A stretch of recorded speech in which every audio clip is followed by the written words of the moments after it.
Hey there, wonderful educators. Welcome to New Teacher Talk, your go-to podcast for navigating those first amazing and sometimes challenging years in the classroom. Whether you're teaching in a bustling city school, a suburban district, or a close-knit rural community, we're here to tackle the real challenges you face every day and explore solutions together. You're joining an incredible community of educators just like you, along with experienced mentors and induction coordinators who are all passionate about supporting new teachers. We're so glad you're here. I'm Dr. Anna, and I absolutely love working with beginning educators as they embark on their teaching journeys. As a board-certified early childhood generalist, I'm here to share insights and strategies that will help you thrive in your classroom. And I'm Dr. Beth. My teaching adventure is taking me from leading a number of high school band programs to preparing future educators and mentoring new teachers. I also value the chance to be a podcast editor, not only for this channel, New Teacher Talk, but also for business clients. So thank you for joining us today, and let's dive in. Today, our special guests are members of the EdRising Illinois organization. We welcome Christy Schweitzer, Moneze, and Carson Mizell. We are honored to have you here today to share the mission of your group. Christy, we'll start with you. Share a little bit about yourself and your connection to EdRising Illinois. I'm Christy Schweitzer. I'm serving in my second year as co-coordinator for Educators Rising Illinois after working and serving 20 years as a teacher and leader in public education at the early childhood, elementary, and higher education level. And I first got connected with Educators Rising when it was serving more of the collegiate space in Illinois when I was in higher education. And so now our sole focus is with our high school CTFO that we'll get to talk about today. And Maya, you've been here before with us, so would you catch up with us and tell us about yourself and what you've done with Educators Rising? Of course, thank you for having me back. I'm a first-year student currently at the University of South Florida, and I'm studying special education and minoring in Spanish. I served as the Illinois Educators Rising state president last year for 1 year. And then before that, I had been just a member of Educators Rising in my high school's chapter for 4 years. Thank you, Maya. Carson, would you tell us a little bit about yourself and how you've been connected to Educators Rising this year? Yeah, I'd love to. Thanks for having me. This is my first time on any sort of podcast, so we'll see how it goes. But I'm Carson Mizell. I'm a senior at Normal Community High School in Normal, Illinois, and I serve this year as the Educators Rising Illinois state president. With most things regarding teaching, I kind of fell into Educators Rising on a whim, kind of just on the fly. My teacher leader for our Ed Rising chapter last spring was sort of just like, hey, we're affiliated with the Ed Rising chapter in Illinois. I think you'd be a great leader, and I think you could do a great job as a president. So would you like to, run for Ed Rising president? And I was like, well, okay, I never really done anything like that before. So then, I ran for it, and I met Christy, and then I got the position, and here I am. Well, that's a wonderful serendipitous route you took to leadership. But when somebody taps you and sees those qualities within you, it's time to say, yes, I'm going to step forward. Mm-hmm. Very well said. I also know that our audience may be aware of the fact that obviously there are these state Ed Rising chapters, but there's also the national group of Educators Rising. So that being said, what should our listeners know about Educators Rising? I'll start with Maya. For sure. I would think that the most important thing about Ed Rising for me is always the word community. I feel like it really brought me personally closer. It's like this whole new community of people in the education realm, because you get to interact with people your age and then people who are older than you, teachers who have been teaching for 30 years, or this is your first year. You get to see the administration side of it. I think that it's a really cool way to kind of introduce yourself to that field and what you're kind of getting yourself into. And I think that another thing that people don't really know is that it's for everyone. It's not just for people who want to be teachers at the moment. I think it's really just a leadership club in general, and kind of like, I think it helps a lot of people decide that they do want to become educators. I think it's a great club, especially for people who don't know what they want to do with their future. And it kind of like just gives you more of a better idea of like leadership and kind of the role of teachers and like how it all plays out. And like there's so many things behind the scenes that people don't know. And I think that that's personally my favorite thing, is seeing people fall more in love or in love with like the education field through this club. You know what I took from that, Maya, is the opportunity for networking, whether it's with peers or first-year teachers or more accomplished teachers, and the opportunity to sort of grow from that opportunity to interact with one another. And I also heard you say is that there are leadership opportunities.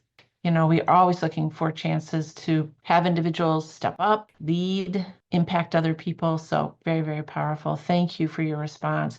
I'm going to jump over to Carson and have him add to what Maya said or go in a completely different direction. I'll leave that up to you, Carson. What should our listeners know about Educators Rising? Similar to kind of what Maya said in the sense of a community, is that it's for future educators, kind of by future educators. So it's not just like some other clubs where it's kind of like teacher led and then like the students just listening. It's a lot of us take the reins and, help guide those who might be interested in education or thinking about it, and just kind of, collaborate with them and with all the other leaders within Educators Rising and communicate what we'd like to accomplish and, how we can do that. What I really took from that comment, Carson, is that there's some empowerment, some ownership, that as a member of this group and participating in this group, you get to be at the table for those conversations. You're not being talked at, you're talking with others. And you're part of conferences and providing sessions and learning from one another. It's that ability to really be involved. What about you, Christy? You've had the longest experience with Educators Rising. Might you speak to what our listeners should know about the organization? I would love to. Thank you so much, Dr. Beth. So absolutely, as the student shared, it is clearly a student-led, student-focused organization. To put it simply, with Educators Rising, we often refer to it as the CTSO, Career and Technical Student Organization, just like FFA, FBLA, FCLA, any of the CTSOs out there.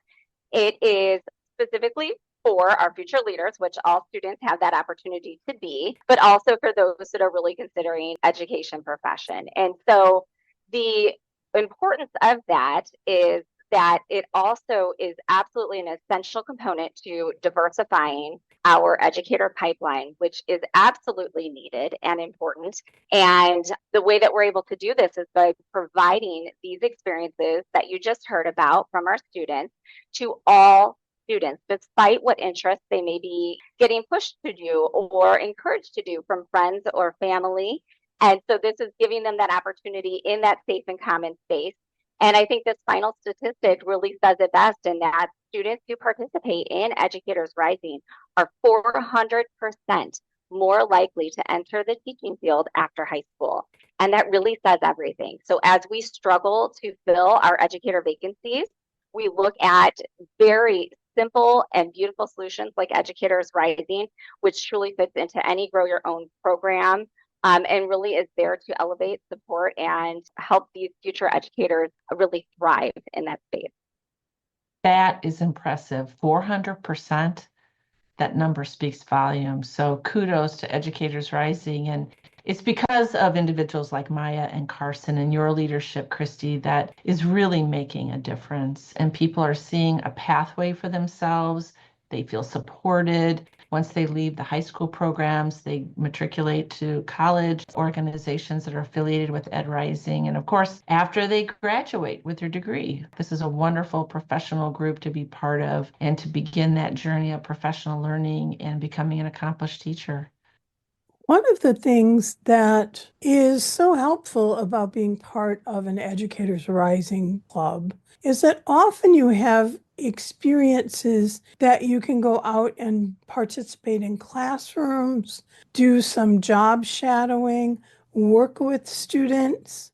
So, Carson, I'm going to ask you, have you had some opportunities in this past year that have been related to teaching? Have you been out doing any kind of field work this year?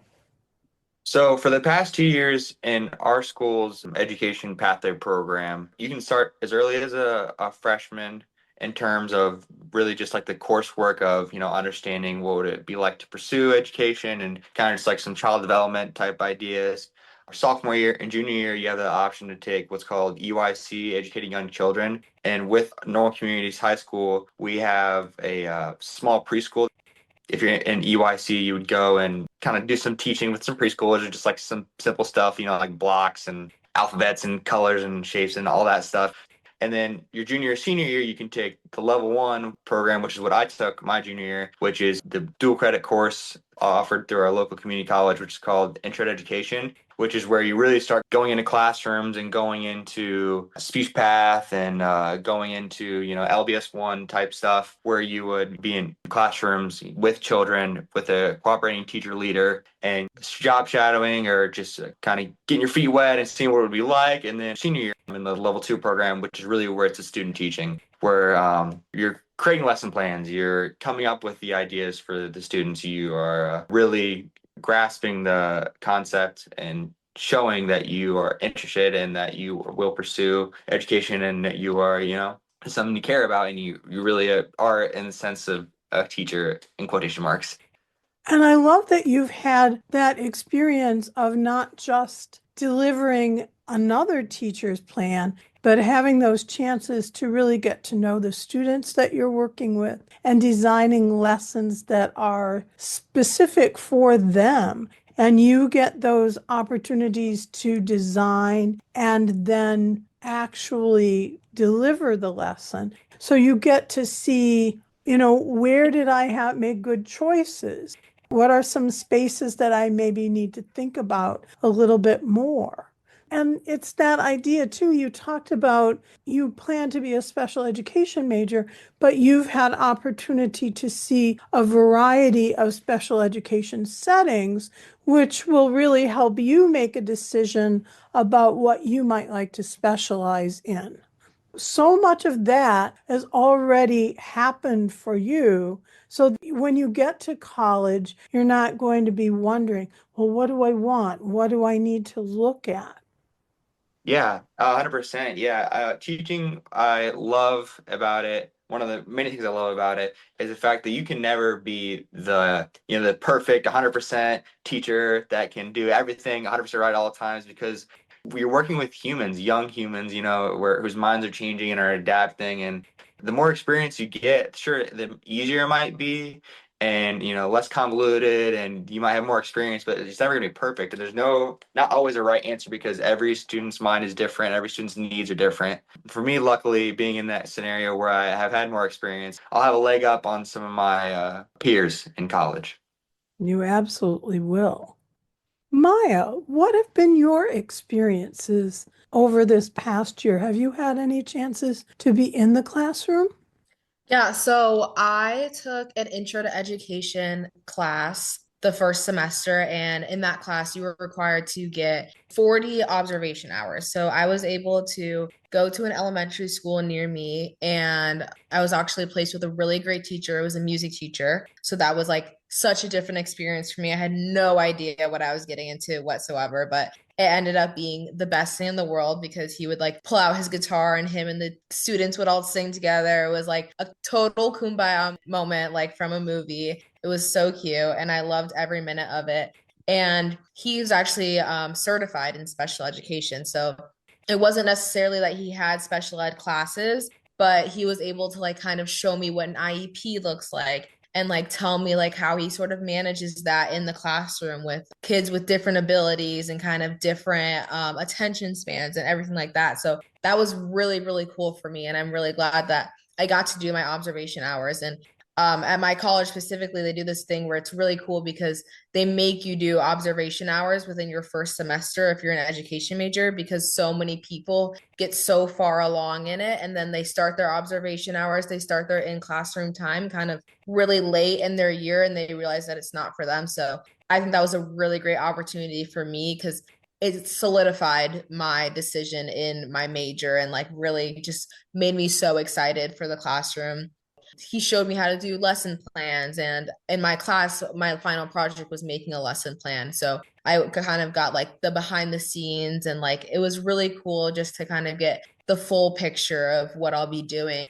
Educators Rising had really like helped me because I got to do so many different experiences and like field trips where I got to be like in the classroom and kind of exposed to all of those things. And that's another reason that it really does help aspiring educators, because you get the chance to see the good and the bad before you kind of get really solidified in it in college. And I think it was really great because I already knew what I was getting into. I knew the challenges. I got to talk to teachers before I entered my career path, and I thought that it was really cool. So I'm really grateful for that.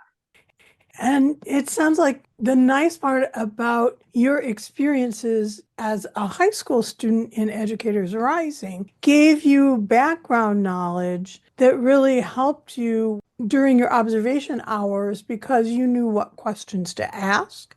You were better prepared for what to watch for. And it's almost like that whole idea about the offstage and the onstage sides of teaching.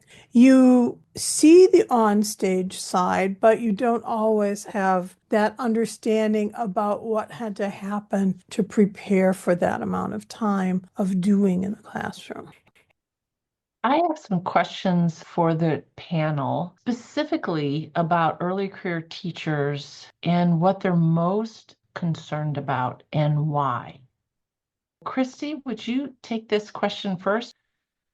From my perspective, what I see as a top concern is that support piece. And so support really is a common entity of concern among both pre-service and early career educators. So to dig into that a little further, at their different stages in becoming educators, and once, they are employed as such, whether they're navigating their major requirements, like Maya is currently doing, to become an educator, and she's navigating all those in higher education along with the others, or it's at the complexity level that they're at of being within that classroom as an early career teacher. So with all of these, the common entity among them all is that they need those support systems to really thrive. And I feel that that's one of the really special aspects of Educators Rising, is that we provide that support piece to be able to help them, and really just nurture them as they are considering becoming educators at the earliest level of middle and high schools.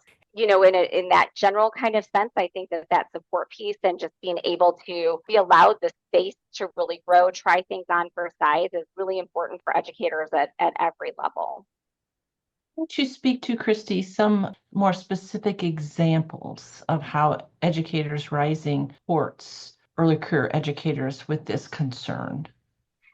So from the basic level of within their chapter setting, the Educators Rising program provides a discussion questions for students that are on topic so that they're able to really start digging into some of those key elements that are going on, whether it's in society, whether it's in their community, whether it's in their own classroom, to really start to look at and problem solve, which of course is one of those key essential characteristics and abilities that they're going to need to have as an educator.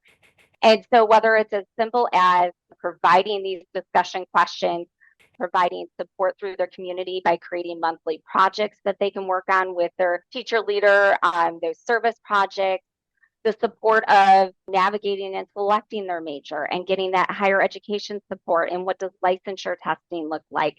So at the high school elements and levels, for every Educators Rising participant and student in a chapter, they receive that.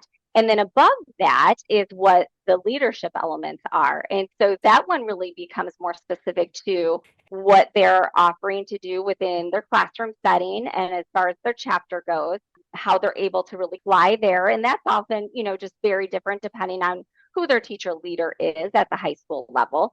And then, of course, statewide, what opportunities, are they able to become a state officer like Maya and Carson chose to do? And then at that point, there's an even higher level of support. And we're working on public speaking and, those different opportunities to really lead and represent their peers, which is making such an impact on lives. And it's more so than any of them would ever realize. And, at that statewide level, they're able to have that additional growth opportunity. Thanks for sharing that very specific part of EdRising that is layers of support.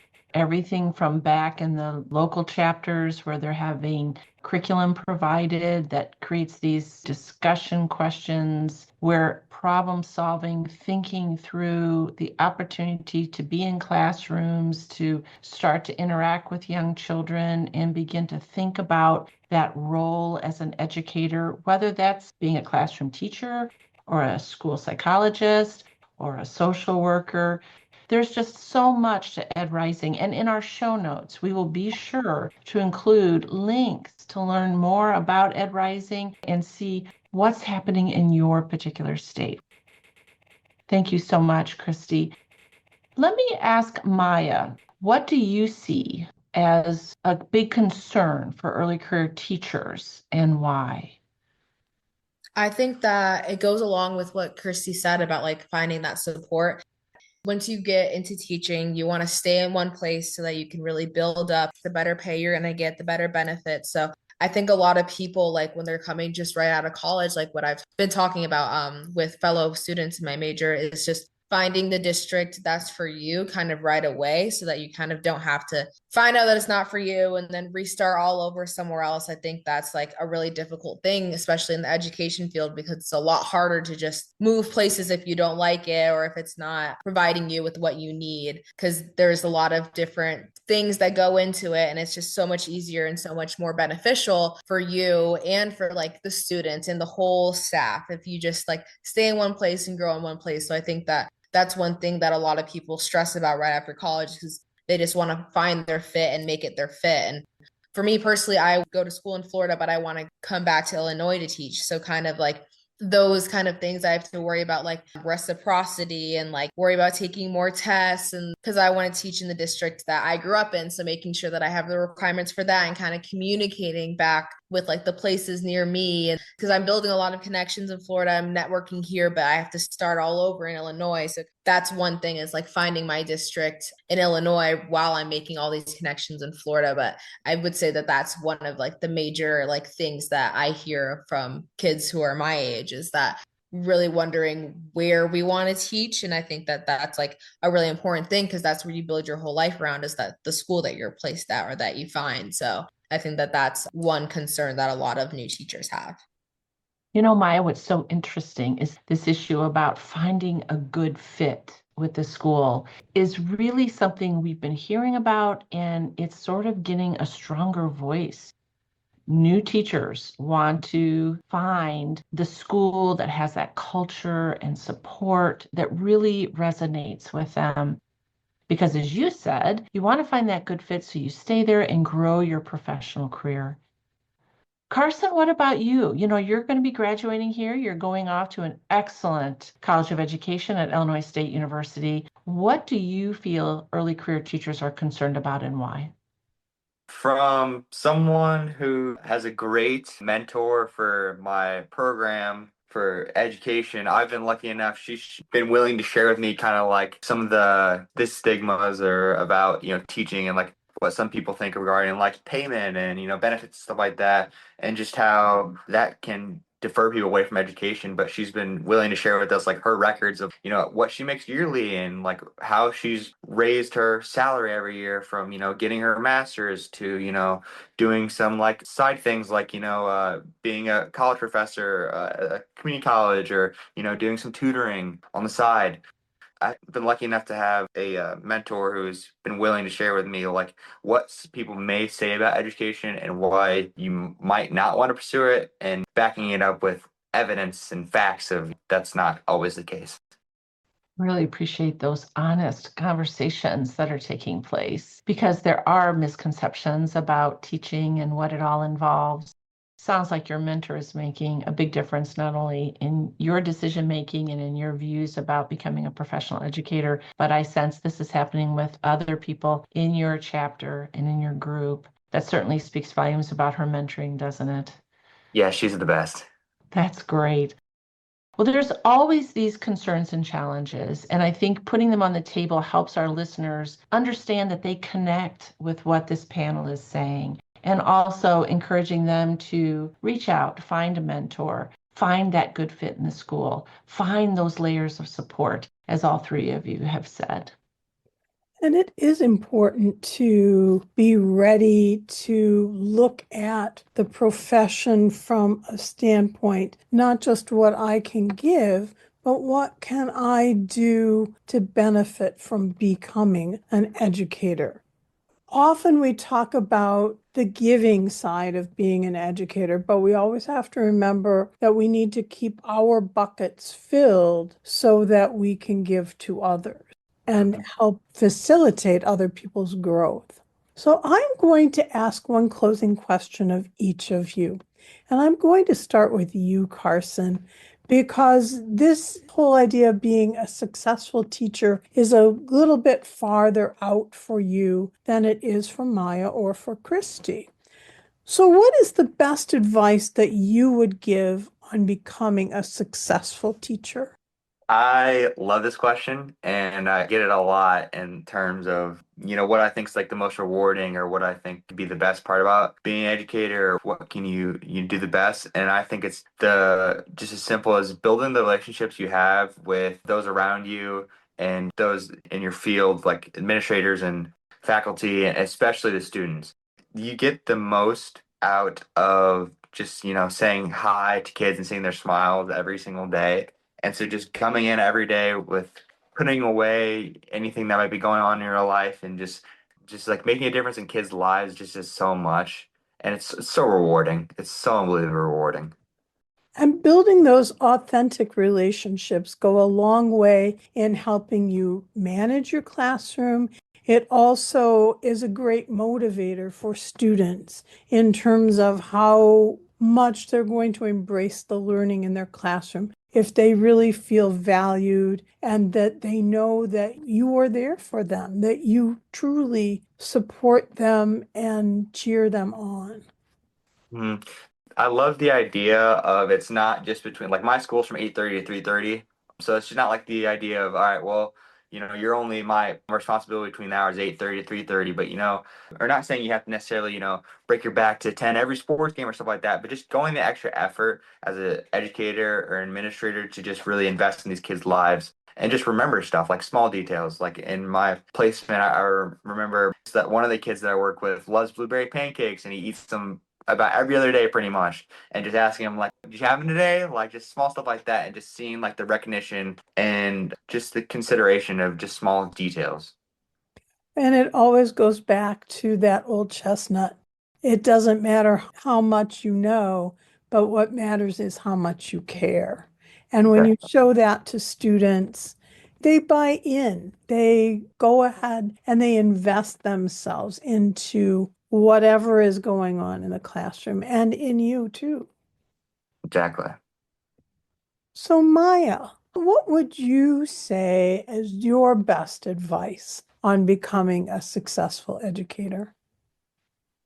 I would say to really play on your passions.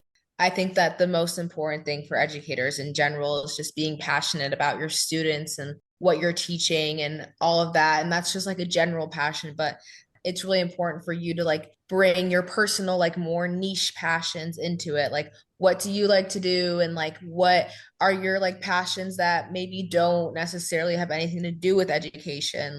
I don't know, I'm very passionate about perspective. That's like my whole thing in life is I think that everyone should just like look at things from a different perspective. So like that's one thing that I know that I want to include in to my classroom. And I love to bake, like just including maybe activities that have like chocolate chip cookies on them or just different things like that, because when I'm excited about what I'm teaching, my students are going to be more excited about what they're learning. And I think that's such an important thing in the classroom is that we all as a community have an excitement about what we're learning, because that's when kids stop wanting to go to school is when they're no longer excited to go to school. And I think that is one thing that really breaks my heart is when kids like fight going to school. They don't want to go to school. School is like for learning, and that's somewhere learning is so important. Kids should be excited to do it. So if you're excited to do it, your students will be excited to do it. So it's important to find something that you guys can both be passionate about, and also letting them bring their passions into the classroom. You shouldn't be the only one who is able to like express yourself and bring your passions in, and you should ask them what they're passionate about and include those in activities, make them excited about learning, because that's just such an important part. And it'll be so much easier for you to teach them when they're excited, and it'll be so much easier for them to learn from you when you're excited. So I think it's just like a collective kind of environment for growing your passions and growing everything that you love in life, because you're at school for so much time in a day.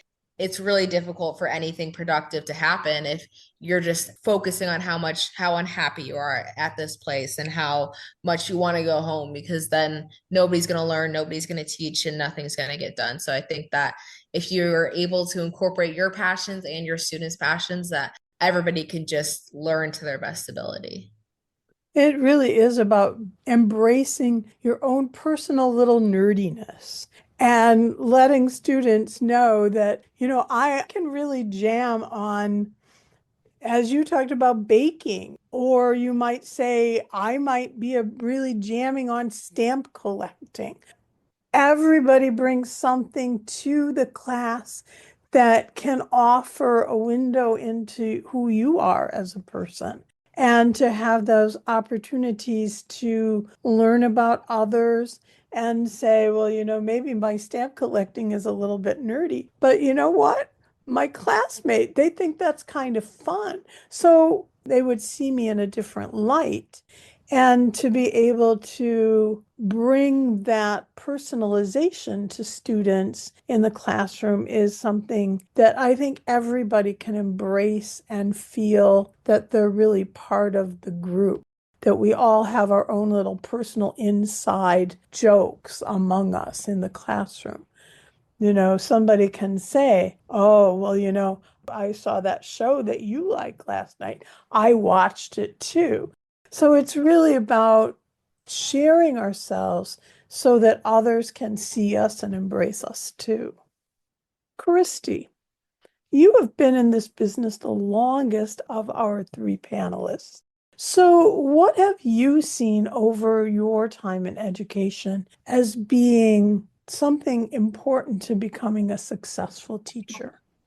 I'm so proud listening to Maya and Carson, because their answers were absolutely the top two answers that were on my mind too. So I will elaborate with kind of a third element, to Carson and the, building a positive relationship with students, and Maya, the importance of humanizing yourself as an educator and really individualizing the experience and what everyone's bringing into that classroom, and take it to the next level, which is that social emotional learning and the importance that we really take a look at the very base of a student and how they're coming into that classroom. And so something I would do every morning in every grade that I taught was to do a quick check-in. So we do a quick check-in in the morning, and you're only allowed to look at me as the teacher, and you hold up your hand, fist to five. How are we starting our morning off today? And then those kids who have a fist still closed, those are the first ones I'm going to find a moment and do a quick little check-in, because if a child is feeling empty inside or had a terrible morning or they're broken, it does not matter how fabulous your lesson plan is, because that child is not going to learn. That importance of valuing the children at whichever grade they are, all the way to teaching adults, to really understand everyone is coming from a different space, and respecting that and teaching to their heart and to their minds, by really just appreciating, make sure that they're safe and making sure that their base is ready to build upon, so that they can learn in your classroom. That is just a beautiful response. And what a wonderful way to summarize what the three of you said. That really spoke to my heart, Christy. And I know it probably spoke to those who are listening to this episode. I'd like to say thank you to our EdRising panelists. So appreciate each of you. And listeners, we want to thank you for joining us today as well. If this episode resonated with you, why not spread the joy and share it with another teacher who might find it helpful? We would love to have you join our growing community of educators. So hit that subscribe button to make sure you catch every episode. Come connect with us on social media. You'll find us on Instagram and Blue Sky at New Teacher Talk, where we share all kinds of goodies throughout the week. Every Tuesday, we have a special treat for you, our teacher resource downloads that you can use right away in your classroom. And don't miss our Thursday Thoughts, a little dose of inspiration to keep your teaching spirit bright right to the end of the week. And remember, you're not alone on this teaching journey. We're here to support you every step of the way, and we're so glad you're here with us.